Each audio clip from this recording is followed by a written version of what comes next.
Ladies and gentlemen, it's 10 minutes to 6 p.m. here on the East Coast. This is your host, Teach, and you're listening to Cult Classics Radio.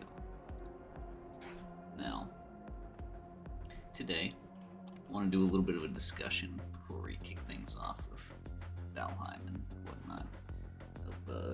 Since crypto and NFTs have been the talk of the town and the latest sort of technological flop on the chopping block, I suppose. I'd like to take a moment to just talk about, what we could actually use them for. Are they really so useless, or are we using them for just the wrong reasons and the wrong applications? I think it's probably the latter. I think we're close to what it could be used for. But I think the latter. So, we just use them for stupid shit at this point. But I want to hear from other people as well. So in the chat, if you'd like to add your thoughts on any of the things discussed, feel free, and we will add them to the document here. It's not just a graphic like I can type here. So.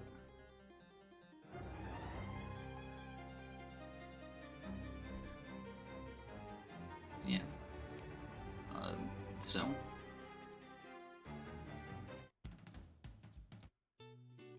Let's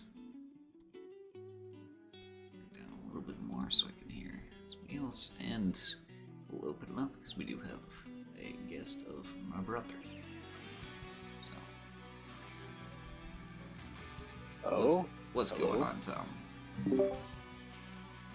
Oh, well, crashing soon, but outside of that, everything's fine. How are you?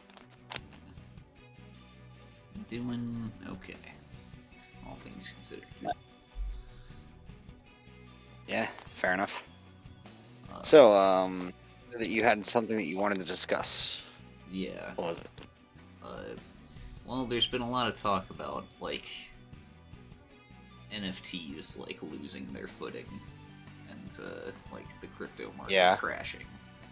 And yeah, I just wanted to take a sort of look at, I don't know, if we could find any sort of uses for, an NFT or any sort of crypto that we don't use already. I believe we outlined them previously. Yeah, and this is one of the reasons why I want to discuss it again.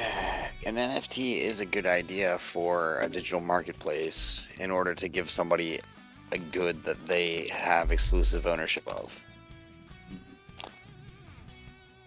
Yeah, I don't know, say a game on Steam or a movie that you buy from Amazon or some shit like that. Yeah. Exactly. That more or less works. Not But then there's there's a couple things that should be inherent with having ownership. Yeah, right? Not a helmet. You should be able to resell it, for example, for one. For two, your rights to the material should not be infringed upon. I.e., when a game or what is happening soon, and starting to happen soon, when a show or a movie that you paid for to watch gets edited, the version that you own should be the version you own regardless. Yeah. So as long as these things are followed, that's the application of an NFT, to my opinion. Yeah, I mean,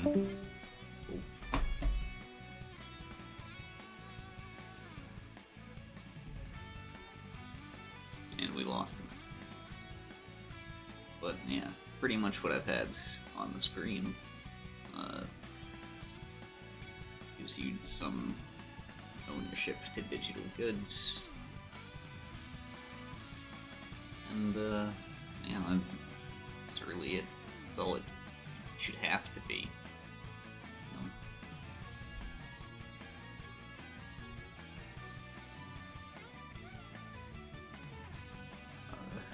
don't really see any other real applications for it, but that's just it's just me. That would be like the only like it seems like they have such a good system that they're using for the exact things that shouldn't be on a blockchain type transaction. Like, I don't think it matters if I've got, my hat in CS:GO that I don't know can transfer over to Fortnite or some shit like that. I don't need that, or it can transfer over to TF2. Doesn't need to happen.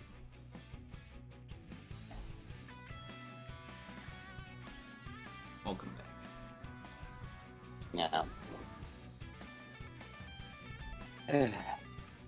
But I mean, the genuine technology behind the NFT is to allow unconditional private ownership of something digital. Yeah. Yeah.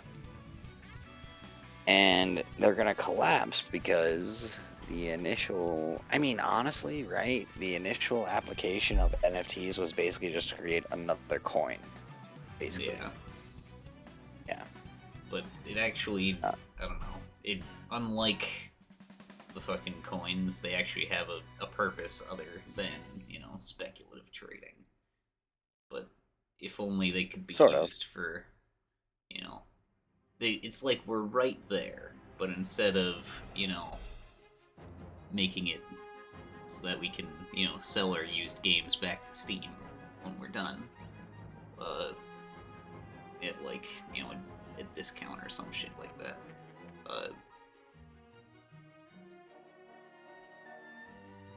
It becomes I don't know, like I was saying, you can get this hat in TF2 and then it'll transfer over to Fortnite.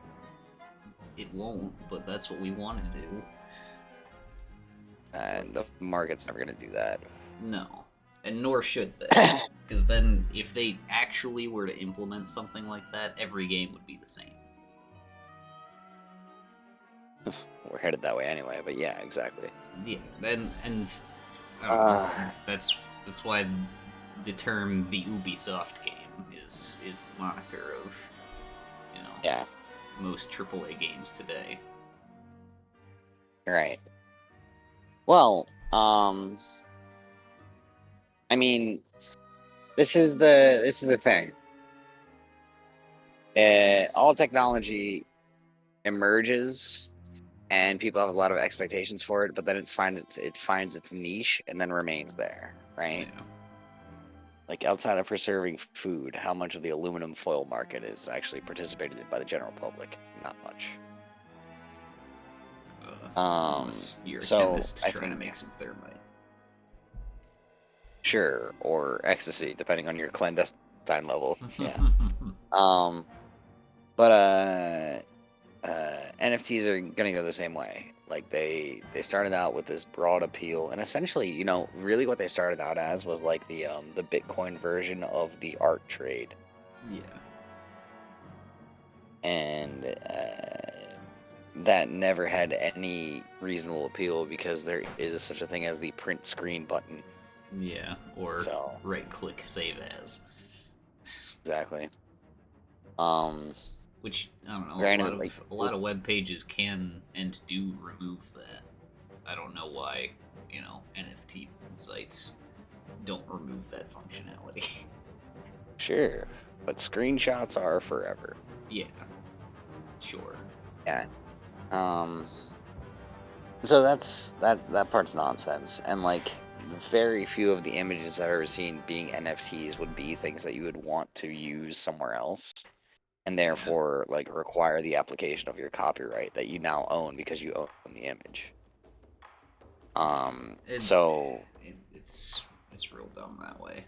Like a lot of these things are made just to be like things that you would see framed on a wall, but can't really do much of anything with it.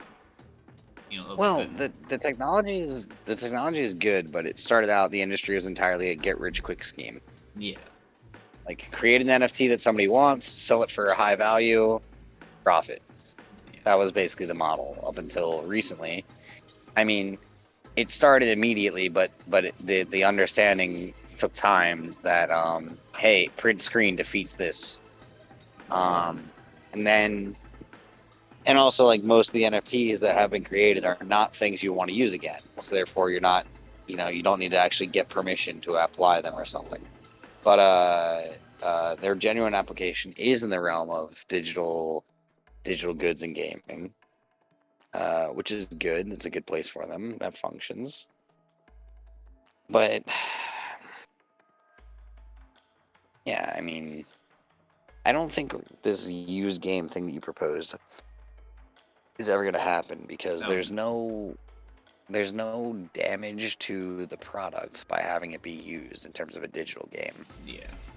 So there's no depreciation of value by having it owned by somebody else prior. Yeah, no, I get that that would be like the whole used games market wouldn't be a thing anymore. However, you could, I don't know, perhaps say, hey, we want to borrow this game.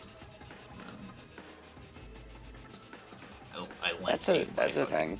NFT of the digital receipt or some shit. Now you own it until you get it. Right. Right.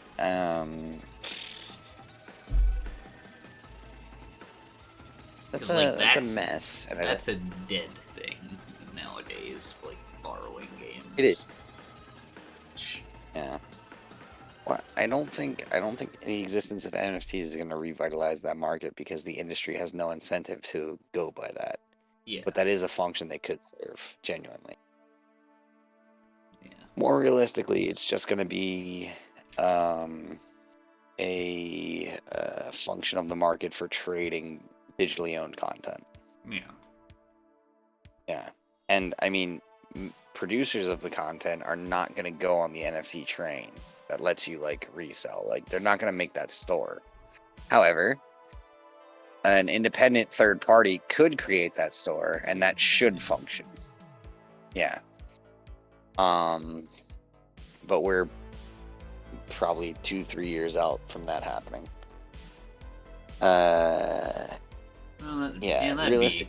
that's an interesting thought, like a TCG player, but for Steam games that somebody else has Yeah. already bought. Interesting. Well, I mean, TCG player is a good analogy actually because like that's a direct application essentially. Yeah. Like Magic has been trying to go fully digital for the beginning of the coronavirus essentially. Oh god, there And goes Untap if you do that. well, fuck them. But the thing is that if they do that, then you can actually have a digital card secondary market, which is part of the appeal of trading card games in the first place. Yeah. And digital trading card games have consistently lacked that.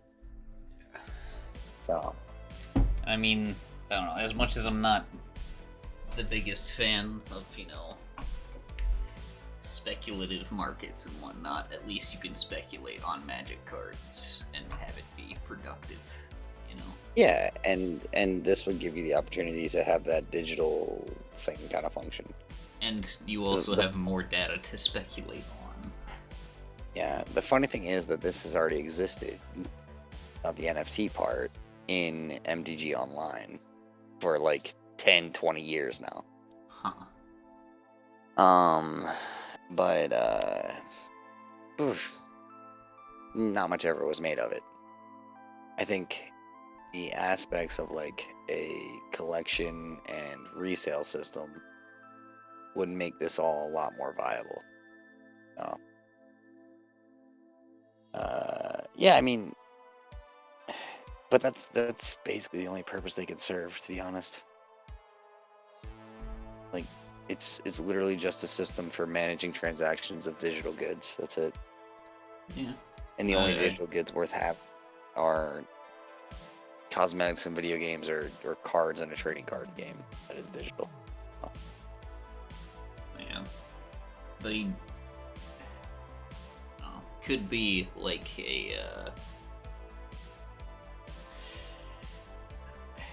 in the same sort of vein, but maybe a different application of it, like just taking like the money out of it, uh, and just having it be, say, for example, I don't know, you do X, Y, and Z quests in, like Mass Effect 1. Like, I don't know, those, like, triggers and whatnot, you can sort of capture those as, like, NFTs, and, like, each NFT can, like, lead into something different with subsequent games. Yeah, but that requires a large overhaul of how games are generally treated across every platform. Like basically, because what you're then saying is like you need to parse statuses and save files through an unlock system that's NFT based. I don't see a reason to do that, to be honest, because essentially like on Steam is the least Mhm. evil currently of the digital game retailers, and on Steam, like, you have the cloud and you Mhm. pay for the game once you have access. Yeah. Like there's not much more beyond that needs to be managed, and there's no. You could create the market for sure. You could create this save file selling or buying or like digital content ownership type market. But like Yeah, no, thinking about it now, I would I've defeated my own argument. Yeah. oh there you go. I'm just trying to think of ways to maybe use it that are outside the box or something, because I don't know, the way people are using them now, it's just like I don't want to have digital receipts of microtransactions that I will never use again. But you already have that. Yeah. If you ever bought a skin in League of Legends or like cheap DLC that already exists. Yeah. But the point is that the whole thing that the NFT structure gives you is an ownership history, Yeah. like a title essentially. Yeah. Um, and yeah, that I mean, okay, I can think of one key way where this could potentially be applied in a way that's good for the market, right? If a digital retailer of like games or movies creates this system where you can resell your old stuff to other people at a used price, right? Uh-huh. They can then basically take 1% off or something like that of the resale. So like if they do that, then they can find it. They can do it that way where, they can create a limited access piece of media, and the titles to access it become the valuable thing. When somebody is done with it, they can resell it, and then like the people reap. The managing company Yeah. reaps like 1% of the sale price. But again, Interesting. yeah. But the thing is that there's no reason to actually do that Yeah. That because would defeat the purpose if you're making some sort of like game that's yeah, multiplayer and you're like, yeah, oh, but only 1,000 people can play my game. right. It's fucking stupid. Yeah. But what is it? There was a game that did that sort of thing. Like, I don't know, it was like a multiplayer, uh like almost like hide and seek tag, but murder and turning people to stone, kind of thing. uh I can't remember what it was called, but like I it really have no was idea what this is. Yeah, it was a game where like after so many multiplayer matches were played, it would shut down for good. It would always have like the counter of how many matches were remaining before shutdown. Okay. I don't know. It's I mean, yeah, you can sell tickets that way. You could make an online event this way as well, but it yeah. doesn't do any good ultimately, because the fact is, like, if you are to constrain like digital content, the beauty of it, the whole appeal in the first place, is that there's an unlimited market Uh, for it. And like, if you constrain it to be part of a secondary market, then you're losing value and you're essentially like, just feeding the cost, right? I mean, and Steam already found the way around this, which is that, like, if a game is old, then when summer rolls around, 1 to 2 years later, you make it half price. yeah. Like, I no think further costing for your developers, and then it has a further audience because there's a sale. yeah. I think that going back to your sort of like uh damage through being used, I guess in that sense it is sort of like I don't know, damaged goods in the digital age because it's old. It's gotten a little moldy, a little stale. Sure, but that doesn't After the actually first, detract from an instance of the product, actually. no, it doesn't. Like in a vacuum, it doesn't. However, if you say have a game where uh, there's like a big push for it, or say it's like a multiplayer game, like the first month is where most people are gonna get the most enjoyment because it's like in Uh, in the cultural zeitgeist at the time, and you know everybody's talking about it, everybody's experiencing it together. yeah. You could be some of those people who, you know, they hear, oh, I've been playing this new game. Damn it, that's my favorite game. I don't want anybody else to play it but me. Now the normies are gonna get to it. I mean, there's something to be said for the, you know, mass appeal detracting to or from a niche experience. Uh, Yeah, I think I Elden mean, Ring PvP is mass a appeal. prime example is Elden Ring PvP. I think. Okay, word, but like, it doesn't. Elden Ring and From Software do not actually benefit from gatekeeping the like the uh the game behind like a limited number of instances. No. Like, okay, it can cut costs on the servers they have to run, but generally, like, that's not a real cost as compared to um the like minimization of market share. Because the thing is that, like, a huge portion of the money that any game makes is in its first couple weeks of being out. The normies buy the fuck out of it and then don't finish it. Yeah. Take a look at any achievement you've ever gotten on Steam, right?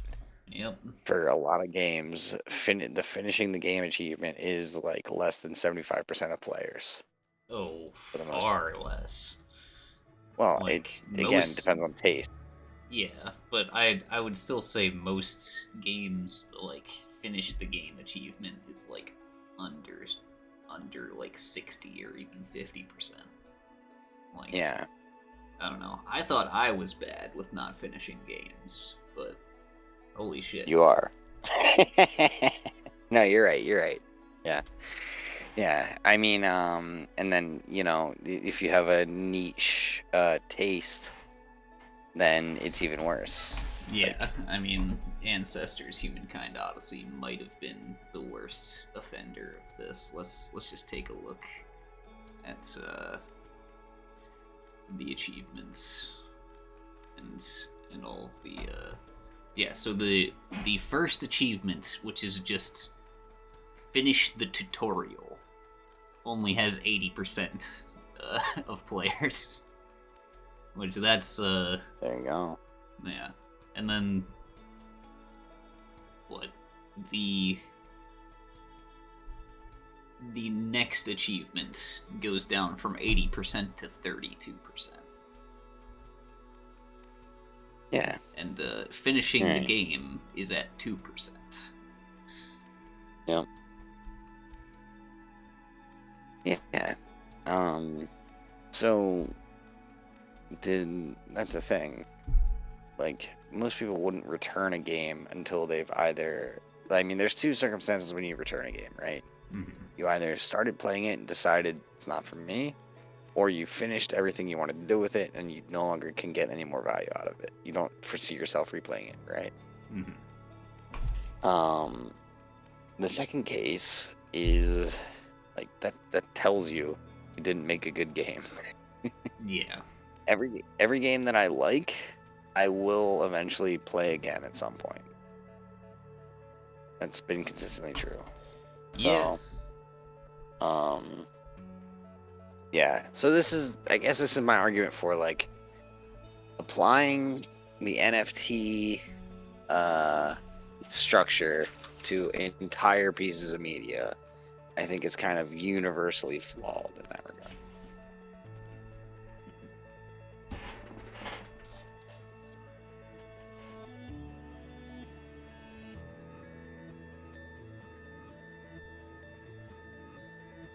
And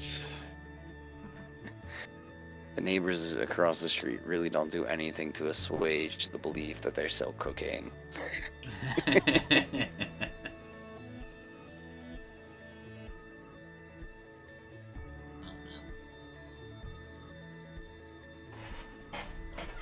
It's, yeah. I mean, like, totally.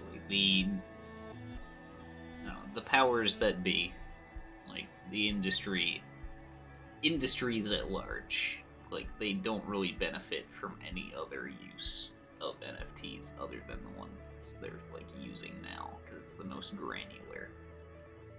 And the best way to nickel and dime people. Because with the way we're talking, like, sure, you might be able to sell, like, digital experiences for, like exclusive digital events and whatnot for, like, high prices, and then, like, all of the resales could be like, well, you didn't get it when it was live, so, you miss out Yeah. on the whatever. Oh, and literally, right? Look, let me just ask you this, right? Let's imagine that it's 1995, okay? What a year. And you're gonna go to a Metallica concert, right? Okay, already off to a bad start in 1995, but In some like open air field. uh-huh. Can I prevent you, or should I prevent you from taking a fucking camcorder into the concert? I don't think so. Yeah, I don't really see why not. Yeah. Exactly. And so you can then create an iteration of the experience. It's not the same, certainly, No. as getting it live, but like, I mean, that goes away even faster with digital stuff. But Yeah. like, you can reproduce the experience and then at your leisure sell what you have. Mhm. Yeah. So, the point is that, yeah, there's no actual reason to take entire experiences this way in games or media or whatever. There is something to be said for window dressing, like skins in League of Legends, like being able to resell and exchange those. The existence of that market will make the game more vibrant, and which, I mean, Counter-Strike Global Offensive has already proved this, but before the existence of NFTs. Yeah. Which that's also something of, like, well, if they've done it without NFTs, then why bring it into the mix with, like, why not just add the secondary marketplace aspects for league skins? Well, without it's just a security measure yeah. to do so. Because all you do when you make something an NFT, all you do is you attach the good to some hexadecimal code produced on the transaction basis. Yeah. So like essentially you create a unique instance of defined ownership. That's the whole point. It works for, again, like cosmetics in most games and digital trading cards. But aside from those things, there's really no application. Yep. Yeah. Yeah, so I don't know. Yeah, what did I see the fucking I feel like I had seen at some point like a project for like an NFT card game. It's, They are all going to go that way with time. yeah. Like, Oh, there are just several. Alright, never mind. or, but I mean, that's their function, really, is like making something that you can possess that has value digitally. That's it. Doesn't Yeah. do anything for the producers of a digital product at all, Yeah. except for perhaps make their system more enticing that they apply it. In that case, like you have to be able to, it has to be something where the exchange is reasonable to make. So yeah,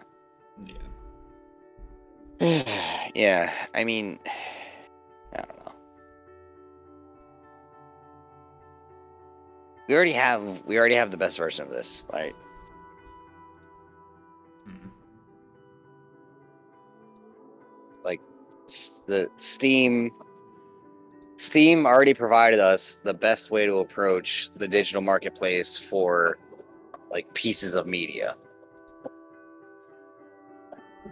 Yeah, more or less. Like Yeah. I wouldn't be too opposed to like the whole I don't know, the whole Steam Marketplace kind of deal, because most of the things on the Steam Marketplace are like a few cents. Yep. Instead of like, oh, get this picture of an apple for $30 million. No. It, Well, that's all speculation. And I don't even know what they were founding it on, to be honest. I imagine it's, you know, the the fine art trade having like the big influence of like, well, if we can sell this canvas for 30 million, we can sell this JPEG for 30 million. Well, I get that, but the difference is that one, with fine art, like you can imagine more circumstances where you would want to reuse the piece and therefore your copyright matters. And two, Sure. I mean, the whole reason why the fine art trade deals with high value numbers is because of money laundering. I was just gonna bring that up, and I mean, like, we're getting there. Well, we're already there with the NFT market. I feel like that was kind of what it was built upon. Perhaps, but like, it's just like there's kind of no point to that degree because if you're already using a digital marketplace, like there's so much easier ways to money launder anyway, already existing. So, yeah, Yeah. I don't know. And I like if I have most of my finances digital, right? Mhm. I don't need you to draw me a stick figure in MS Paint every time I want to launder you 30 grand. I mean, you There's could, other ways to though. accomplish. Sure, you could, yeah. uh, um, Yeah. But Yeah, so And I with don't that, know. we're announcing the Cult Classics Radio NFT. Sure. Give me $30 million, and I will draw you a stick figure. Well, you have to make the NFT and then auction it first, see how it goes. 30 million is ridiculous. 30 million, I think, is generally like the pre-planned laundering scheme range. Yeah. I don't know how much of that I think happened, but I do think that there was kind of an insider trading situation whereby people were inflating the prices of NFTs to basically breed the market. Mm-hmm. Yeah. I could see that. Yeah. I mean, there's been proof of that shit going on.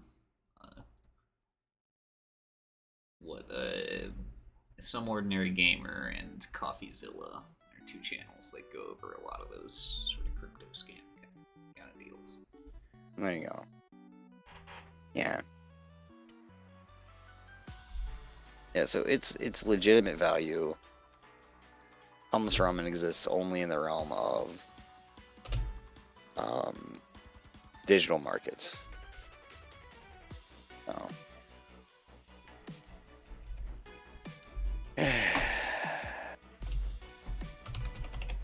Let me guess. All three of these people are about to walk to the cocaine house. Let us watch.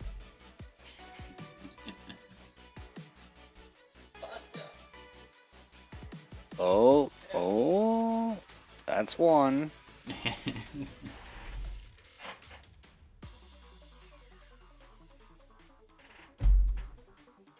Two. And three. Okay. Well, I was gonna say it's either one of them walks in or they all walk in. Like... Yeah. No, I've watched the racket develop. It's quite funny, basically. Like once or twice a week at 3 a.m. A car stops in front of this place, and a guy gets out wearing a yellow hazard vest with a thick envelope, and then drops it off and leaves. And the council needs to approve your building expansions. This is the only time we can make it. Yeah.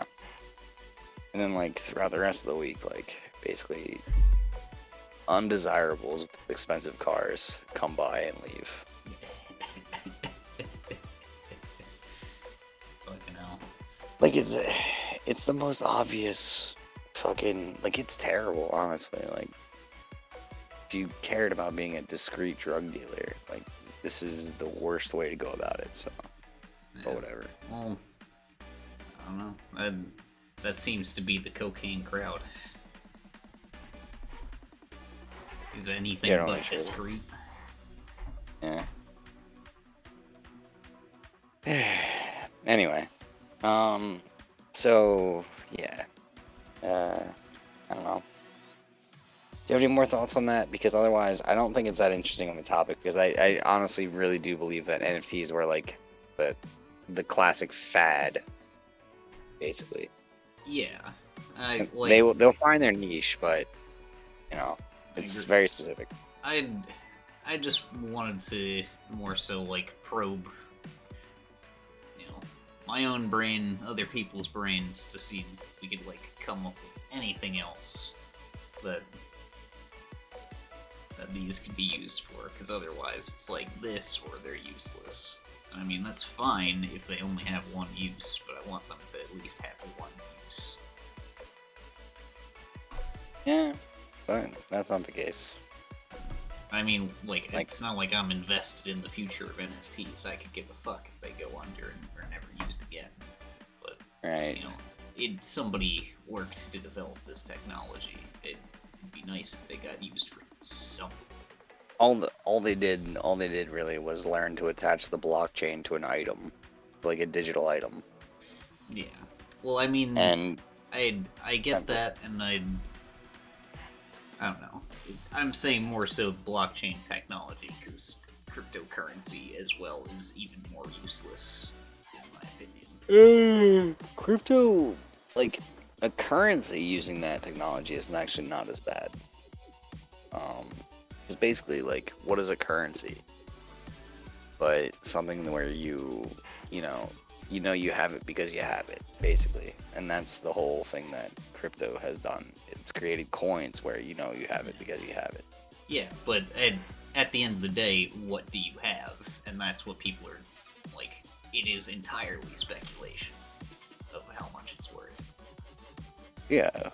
Which, Well, and yeah, at the least draw is that it's an exchange that's removed from the traditional markets. So it's, to some extent, it's an exchange that depends primarily on the global economy and not any individual nation's economy, which is kind of nice for currencies. But I've heard some dumb shit, man. I've heard some real fucking dumb shit. Like yeah. the idea that basically, because here's the thing, that humans are inherently reductionist. We want the simplest and most widely functional version of whatever it is that we're gonna get. Yeah.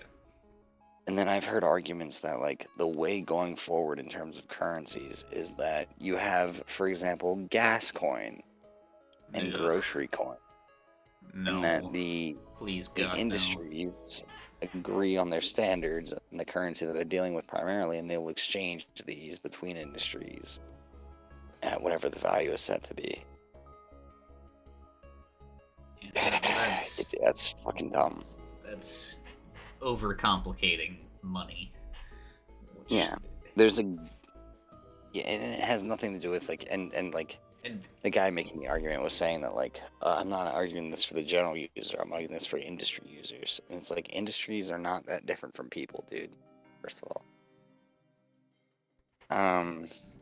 but also they're just yeah, it's just fucking retarded.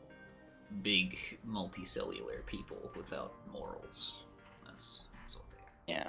But I'll give this. The argument did have one piece that held merit, which is that, like, if your market and your coin is digital, it can respond more quickly to stimulus in the market. So therefore, like, because right now you could buy gold for dollars on the commodities market and hold on to it on some kind of like speculation, but like 2 minutes later, 2 hours later, a day later, it can become cheaper because of something that was done a day before, and like the effect was not noticed yet. Digital coin can be faster than that, but like that's it. Yeah. So all that tells me is, like, revolutionize our economy to be more accurate. Yeah, and like just thinking about the whole like industries with their own like industry coins and whatnot. It's like that's like just taking a step back from money and going back to bartering. Yeah, exactly.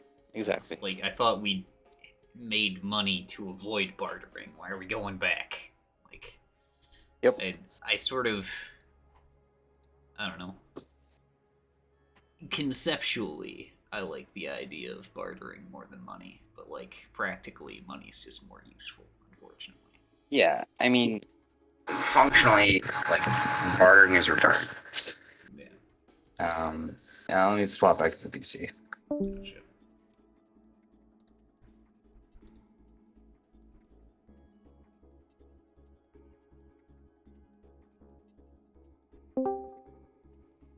There we are.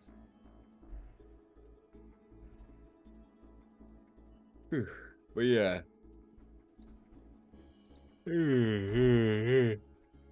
Now bartering is dumb in the first place, and recreating the barter market is just like ignoring the whole technology of currency fundamentally. Yeah. So, yeah.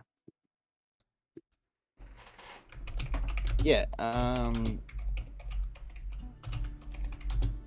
We'll see how it goes. I think that, like, the genuine application is to make more secure transactions digitally. But, and this is why, like, I remember back when crypto is new. And I was talking to like mathematicians and physicists who were like, I was at a conference in Austria at the time, and I was having a conversation with people, and they were like, "Yeah, this is the way of the future, blah blah blah, blah blah blah blah." And we were having the classic argument. It's like, okay, it's this currency. What the fuck is it based on? Because the simplest first level approximation is that like the U.S. dollar was good when it was based on the gold standard, and but obviously that hasn't been the case for 60, 70 years or some shit. I don't know how long actually. Yeah. If is that the US dollar is still good because what it's based on is the tendency of our nation and the corporations within our nation to pay the debts. So, I mean, even after like the US Federal Reserve went from fractional credit to unlimited credit. Might be part of the inflation problem we're having now, but the point was that like basically no one could say to us you're going to default, and therefore I refuse the transaction because the credit is so good and so dependable that it's like, no, I mean, it doesn't matter how much the transaction is for, like you're gonna get your return. And that's the yeah, crypto doesn't matter for that one way or the other. Like, currencies are currencies because they tell you like the value of the nation's ability to produce value when you make an international deal. Yeah. So yeah. So I mean, it's a bubble, and it's nice, Yeah. but I think it'll get bought out with a relatively short amount of time, and the technology will get usurped and properly applied elsewhere. That's it, basically.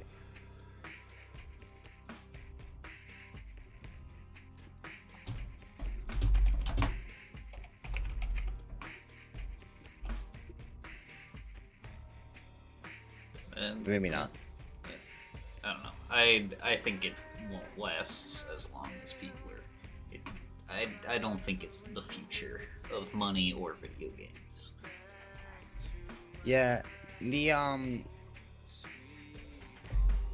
one way I can see it is if that we genuinely, the entire current human society becomes hyper decentralized,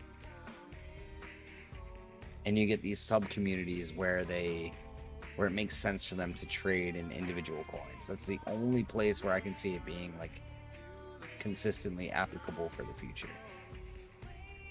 I mean that sounds like a somewhat appealing future on paper, but yeah, what it means is that in general we've outgrown governments.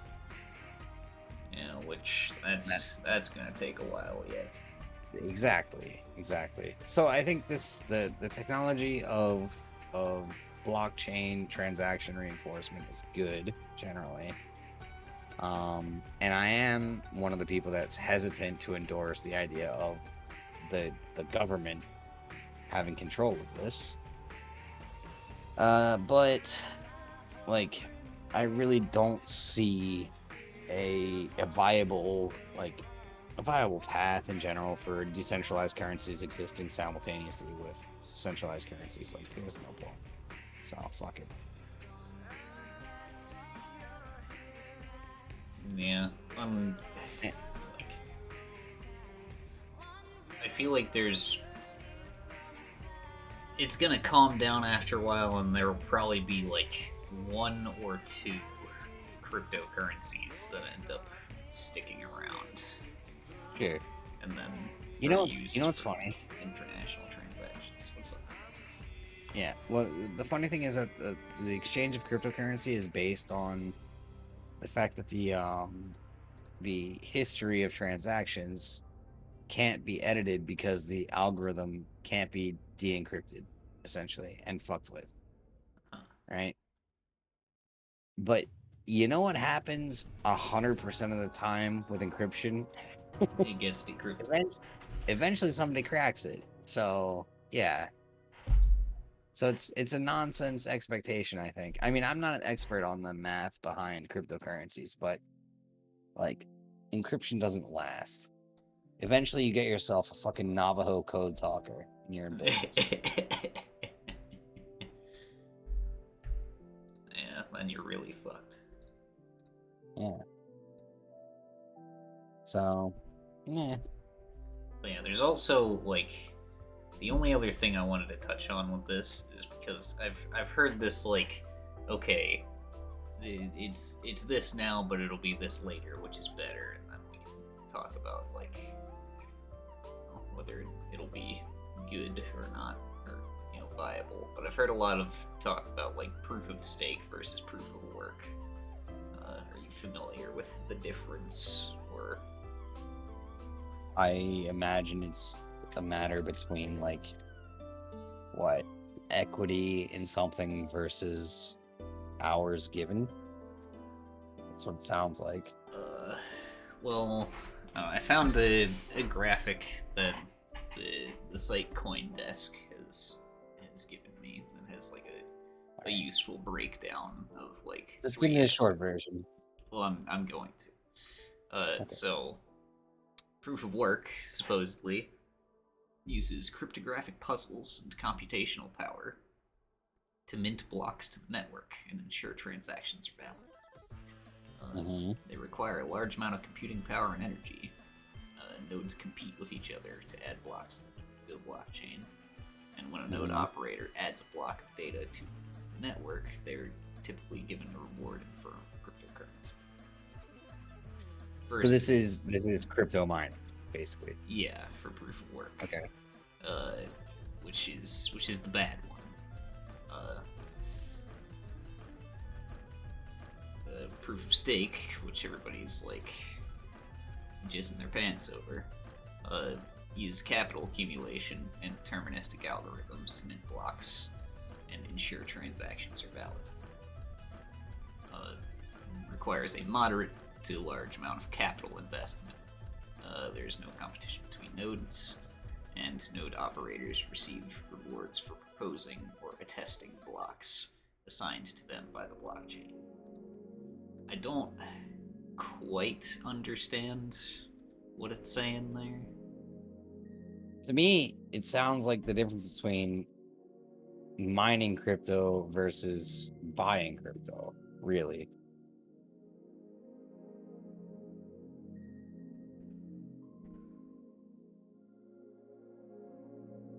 I mean, it's kind of a very general way to approach it, but like in the second example, hold on, let me throw this at you and see if this is what you're getting as well. So it's like mining crypto versus sort of adding blocks to the chain via your computer doing the work versus the people who have operated the nodes sort of generate the blocks, and then you are given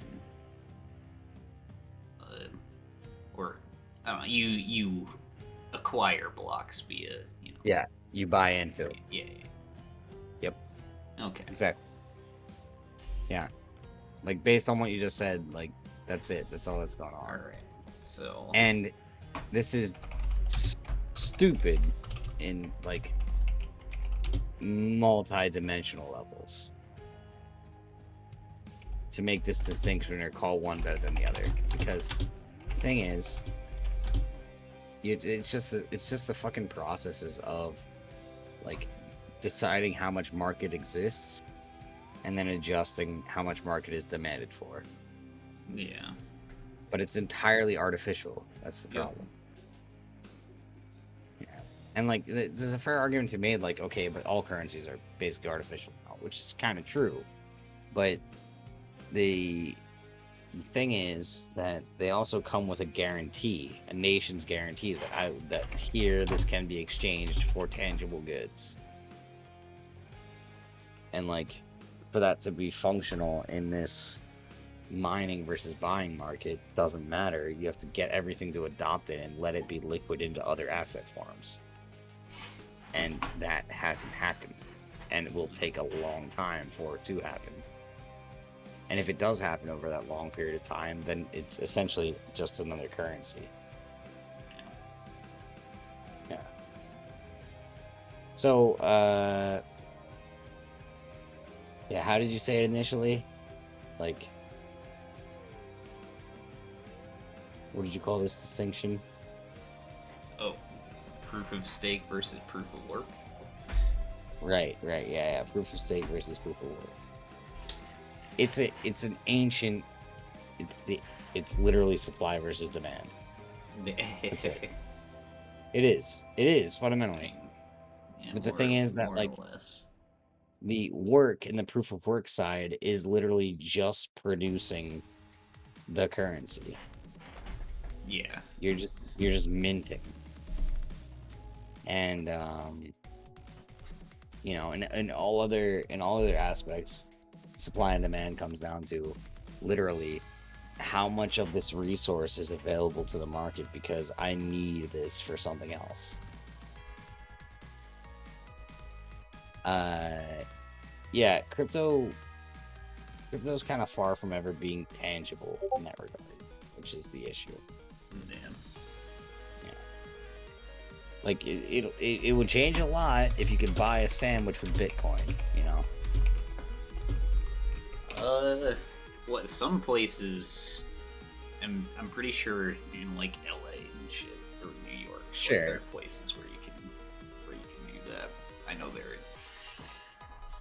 there are videos of people doing shit like that as well. Sure.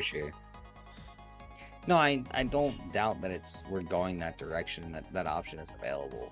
But I don't think, basically for what you already outlined, just the nature of people, I don't think it's gonna ever be the primary choice of how you execute a transaction.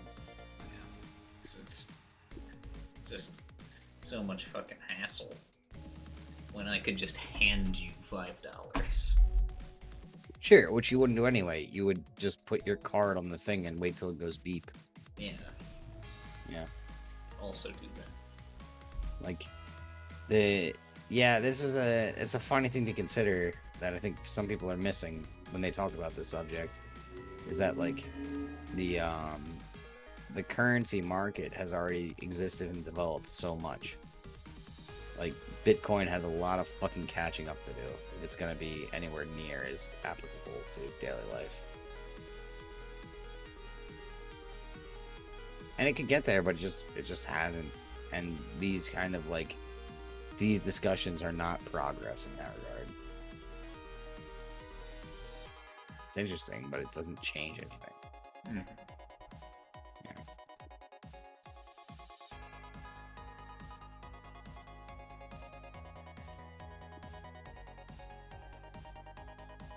Alright, well, I think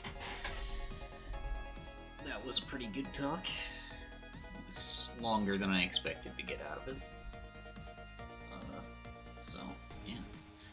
I'll upload that I don't know, after I'm done streaming, I guess. Well, I mean, if that's your hard cutoff, then you know, the only thing I would add to that discussion in general is that my perspective comes off of thinking about this a lot and looking at things and paying attention to the economy and having a basic understanding of I say, take that as how you will, of mathematics and computation.